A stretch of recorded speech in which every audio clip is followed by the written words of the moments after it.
A big mistake that people make when they realize they're so empty, drained, suffocated, stuck. Instead of going deep into themselves, they start with thinking logically, what can I do with the skills that I already have? And they stay in their head and limit their options to only what seems familiar. I call that a can-do trap. That actually keeps people stuck for years. But approach it through who you truly are in this world and why are you here. Let's understand what's your zone of genius. It's a combination of your strengths that are that intersection of what expands you and gives you energy, what you actually enjoy doing, and what you're great at. Not just one or another, both. Stage 1, rediscovering yourself. Then stage 2 is aligning with your inner truth, into your deep desires and acting upon that.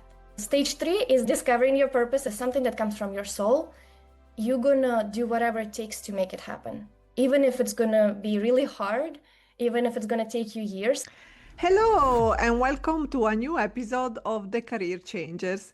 Today we are happy to welcome Anastasia Tripolskaya, a former Division 1 tennis player, turned Deloitte consultant, and then career clarity and life purpose coach. Anastasia specializes in helping high-achieving professionals find fulfilling, purpose-driven careers so they can do meaningful work that fulfills their potential.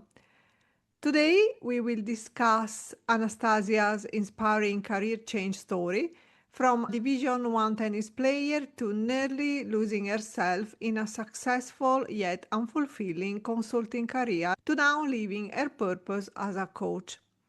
How knowing her why brought her from Eastern Europe to the US without any connections or money and led her to fulfill her childhood dream.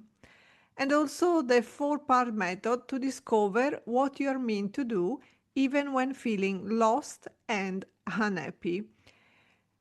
And last, the biggest mistake to avoid when choosing a new career as a seasoned professional. Anastasia, we are so thrilled to have you here. Welcome to the Career Changers. Thank you so much. I'm so happy to be here too. So let's start with your background. Where did you grow up and what was your dream job when you were a child? So I grew up in Moscow, Russia, and growing up, I actually had two dreams. So my very first one was since 6 years old, I actually dreamed of being an Olympic champion and playing tennis professionally. I played tennis for 16 years. It was my life. I trained so hard and played so many tournaments. And then when I was around 12, 14, I remember reading a book by Richard Branson, and it really inspired me to one day I wanted to become an entrepreneur and start a business that helps people. My dad is an entrepreneur, and I think there's something about this desire to do something of your own. And I kept it in my heart, but I still kept playing tennis. And so when I was about 17 years old, I actually had to sit down with myself and make a very adult decision that, yeah, I'm playing tennis, I can go for it, but I felt that in my potential, I can do a lot more with my mind and with my heart than I will with my body. And I actually decided to stop playing competitively. I let go of that dream. It was a big, massive decision, and it gives me goosebumps right now. And I actually focused on that dream that one day I want to do something that's more impactful.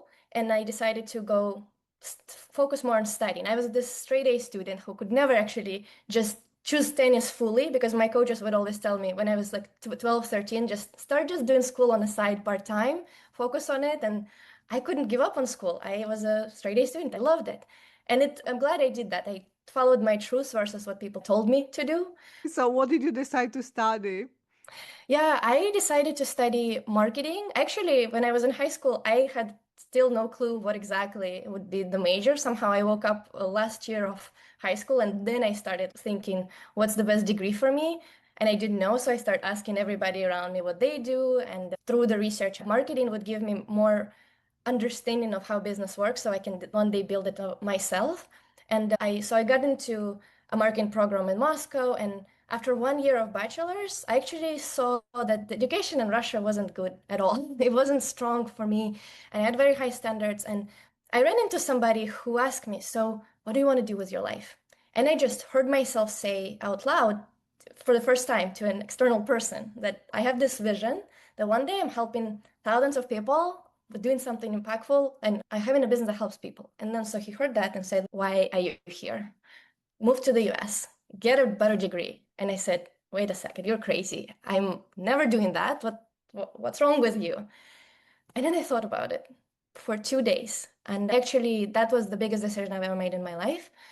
I was on crossroads, whether I was choosing whether I go after my dream and do something that could help me get a much better degree, that would open me so many doors. Because where if not in the US to study business? There are so many big corporations here that I could get to work at and build skills. And I thought about it and I thought, maybe you're right. And literally in 2 days, I flipped my whole life upside down at 18. And I spent the rest of the summer searching for how am I going to come to the US. And my only way to come was actually through tennis again, because I would not Oh, be able to afford it, even one semester. It was so expensive. And so thankfully, I had the skills and my resume was very strong, but I didn't know anybody. So I just had a goal that if I go into the US, it needs to be a school that's very top, like it needs to be top 10 in marketing, and it will give me a full ride, a full scholarship. And luckily, I was perseverant enough that I made it happen in just one summer and start in January of the next year. So total in 6 months from that decision till I was already in the US on a full scholarship. That's because I knew deep in my heart that's longer term, it's something that I want to do. oh, that's incredible, an incredible story.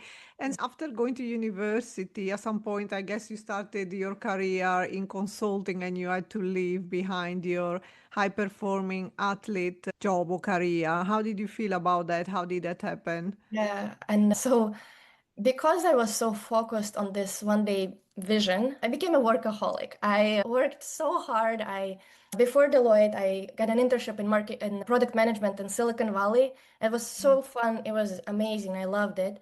And it showed me something about me. I'm a visionary. Like product management is all about road mapping, thinking about next steps and being like a glue between different teams. And in consulting, I worked really hard. I'm very grateful for that experience because I built myself. It gave me so many opportunities to grow. And yet, because I became this workaholic who just worked 60, 80, 100 hours, like I think many young adults when they start.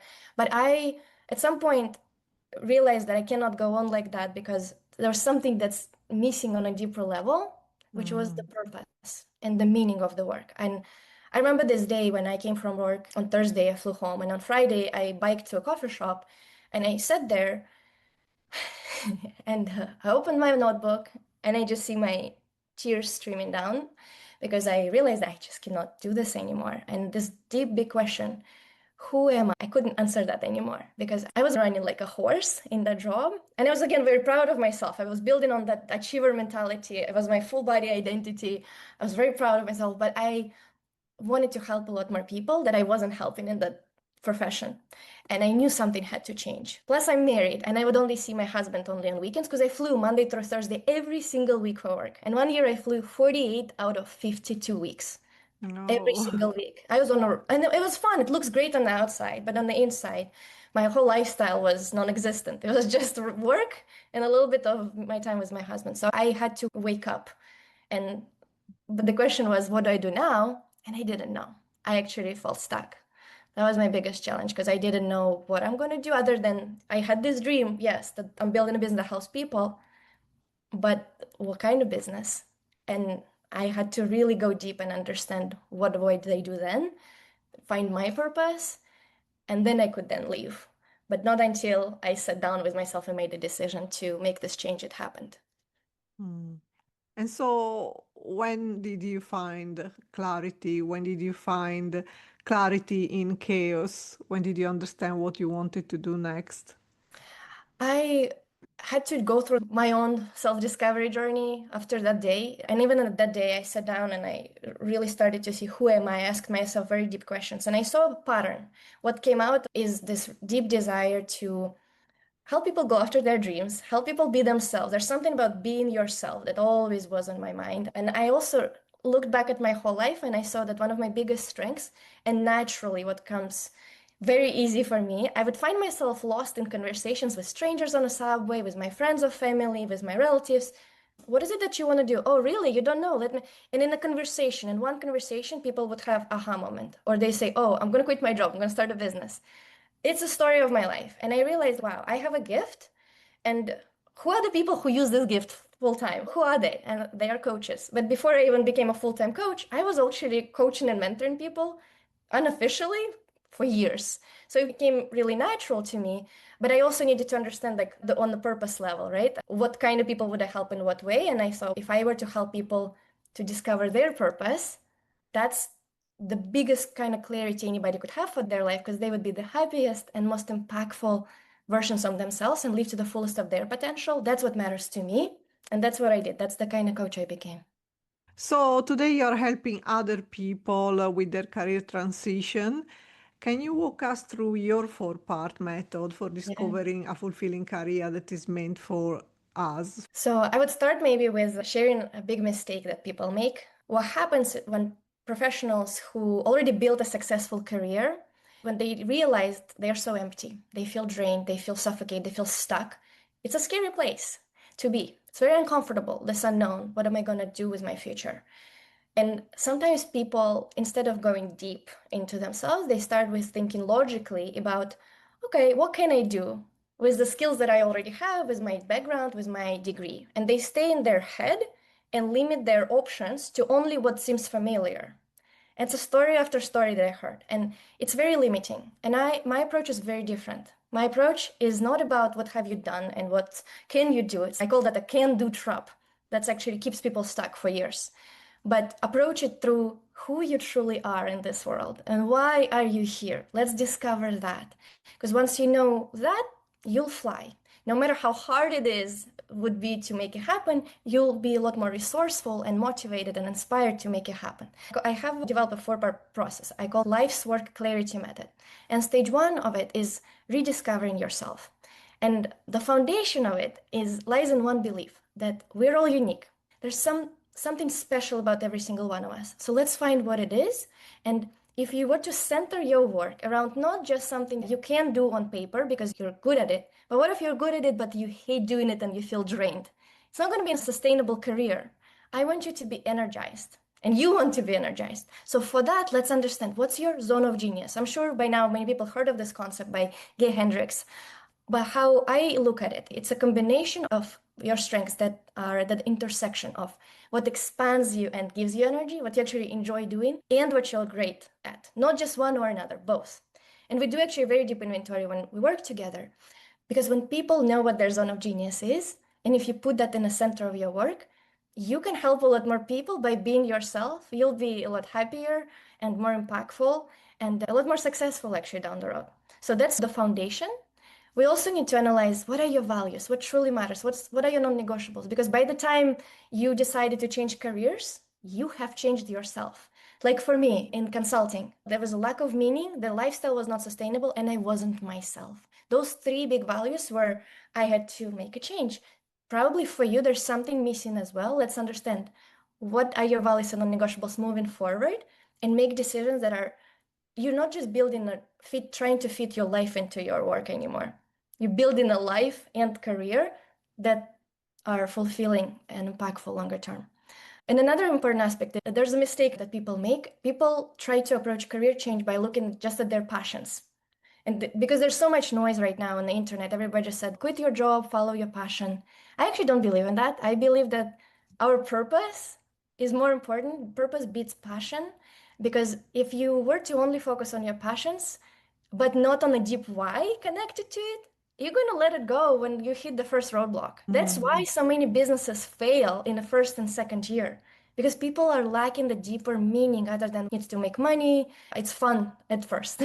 But for you to carry through how hard it is, you need to also connect to your purpose. And also, what if you have six passions? Are you going to start six businesses or six jobs? Probably you're not going to succeed at all of them. So let's understand what your zone of genius, what your values, what your purpose is. That way it will be a lot more sustainable. So that's just stage one, rediscovering yourself. Then stage two is, I call that aligning with your inner truth, which is tapping into your deep desires that sometimes people who've been running on this mode, being the responsible one, having this identity of I have to make the right choices in my job. The finances come to mind immediately, all those sacrifices people make, that they stop to listen to that deeper inner voice inside them. that guides them if we were to open up for it. So part of this process is to start listening and training the muscle of recognizing your true inner desires and acting upon that.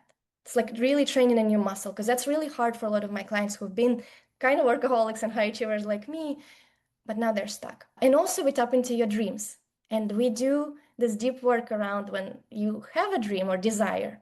What happens if you feel, I want that, Anastasia, but what happens to that but? The fears, the old beliefs that kind of held you back for years, including myself, right? We all have certain beliefs. So part of this process is also on a mindset level for you to not just choose a path, but also feel confident that, yes, I'm going to make it happen. I believe in myself and in the path itself. Very important, because if you only have clarity but no confidence, you're not going to do much about this idea. You need to believe in yourself, in your bones, that, yeah, you can make it happen. So that's why I actually recommend people to sometimes do this deeper inner work or work with a coach to help overcome the inner blocks as well.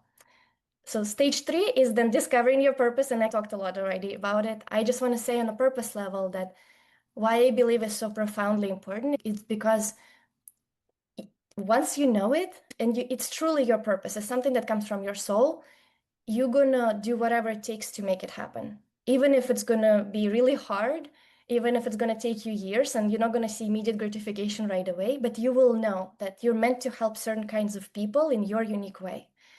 The kind of clarity my people that I work with get is they can't not go after that once they felt the clarity. That's how powerful it is. I like to look at purpose as like fuel for a cross-continental plane. If you have a plane, two pilots and a map and passengers, but no fuel, plane will never take off. So your purpose is that why, it's that fuel that will carry you through on a very long distance. Is there a way to differentiate between passion and purpose? Because you Oh, say people can confuse the oh yeah, two. So, what the best way to say this is actually a passion, is not my purpose, and this is yeah, my yeah. purpose, not a passion? Great question. Thank you for asking. When you know your purpose and you choose a path that's connected to your purpose, you will absolutely feel passionate about it, because ideally it also connects to your zone of genius. But if it's only on your passion level, you enjoy doing, sometimes it's something that's fun and fulfilling, but it doesn't connect to our zone of genius. We might be good at it, but we might also be absolutely beginners. It's fun. But if it's something that connects to your purpose, it's also connects to your zone of genius. That's actually one of the tests. Ideally, you want to choose a path that connects to both. So, what are the biggest mistakes people make when trying to change careers, and how can they avoid them? I would say, in addition to that, choosing from what can I do, I would also say people sometimes choose from what can I do next? And that's very short term thinking. It's reactive. They are unhappy right now. So you think about the next step. I'm here to help you think, okay, what's the longer term vision, which is actually stage 4 of my method. So rediscover yourself, align with your inner truth, discover your purpose, and crystallize your vision. When you know your vision, when you have it, let's say 3 to 5 years from now, that connects to your purpose and your zone of genius, then you can reverse engineer. What kind of person do I need to become to make it happen? Now you feel inspired versus reactive and looking only from the things that you have right now and the skills that you have right now and limiting yourself to just a few options. This path, yeah, might be perceived a little bit harder because you might not have all the immediate resources and skills the way to go after this vision. But once you have the vision, you can be a strategist and you can develop a roadmap from looking back what needs to happen in a short term to get you there. But that's the path that will give you the most satisfaction, the most happiness and success down the road. So I'd say that's important. Hmm. Many people may have a fear of starting over. So, if someone is a mid career professional, may hesitate to change paths, how can they overcome the fear of losing stability to Yeah. pursue something that is more fulfilling? Yeah, great question. Maybe I'm an idealist in some way, but I'm going to say start again, give yourself a permission to explore first and foremost, and find something that you're actually here to do, something that you're meant to do. Because once you know it and you feel it, you will have such a massive boost of energy and the pull and inspiration to go after it that Sure, it might not be immediate, but now you're connected to a path that you have the most potential to succeed at and help the most people with, because it connects to your zone of genius as well. You can now be in more control of your career because you can be strategic versus just reactive. And if you're being strategic and you think 5, now 10 years from now, you can actually earn a lot more if you give yourself that chance versus just limiting yourself to what you think you can do and the salary you can have. I understand that not every person might see the world this way or be willing to take a little risk and give themselves that timeline and space to be uncomfortable, maybe potentially for some time, but it's worth it. Ask yourself, what would the future you really want, and how do you want to feel long term? And if you operate from that state versus from the limitations of today, you'll have your clarity. And when changing career, how can someone transition effectively without feeling they are starting from scratch? As that sometimes can be really something people they may not want to do Yeah. later in life. If you actually want to have something that's sustainable and fulfilling long term, maybe you won't even need to start from scratch completely. In my example with my zone of genius, I've already been doing that for a long time, but I then invested in a professional coaching certification and training, for example. I developed my skills and I continuously do that. And so maybe you can tap into, first of all, your biggest strengths and then continue learning so you can be prepared and be confident in your transition and operate from the longer term vision again then versus just the short term. Time is going really fast, and we are reaching the end of this episode, but we have still a few more questions. So first of all, looking back, what advice would you give to professionals seeking a more aligned career but unsure of where to begin?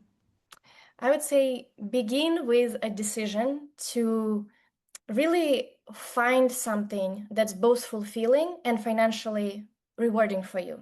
Because until you make this decision, you're going to still stay in the loop of prioritizing stability, finances over your happiness. Connect to your higher self, to your future self, and ask yourself, what kind of life do you really want to have, both lifestyle, personally, and career wise? How do you want to feel? And then promise to yourself to find the most fulfilling path. And that's step one. Because until you do that, I'm telling you, I've spoken now with hundreds of people, you're still going to be in the limbo of prioritizing stability over your happiness. And that can lead people to burnout, that can lead people to depression, to such very unhappy places. So, yeah, it starts with the decision. And then I would say, find support. If you haven't figured it out by now and you've already tried many things, maybe it is time to work with a professional coach who can help you through this process, or at least prioritize self discovery on your own and go deep inside. And now, really, the last question that we asked to all of our guests. So, you gave many advice to our listeners, but what would you say to your younger self if you could give yourself a piece of advice? I would say keep trusting your intuition, even when it's uncomfortable, even if it's gonna get hard. Be yourself and stay true to who you are, because that's what's most important. And I think that's something that I try to do throughout biggest decisions in my life and day to day. And that's why I'm able to be where I am today. But it's not always easy. And I think my younger self would appreciate that reminder that it will all pay off in the long run, no matter how uncomfortable it can be sometimes. Thank you, Anastasia, so much for sharing your incredible journey and insights with us today. Thank you so much, Alyssa. It was a pleasure speaking with you. Thanks.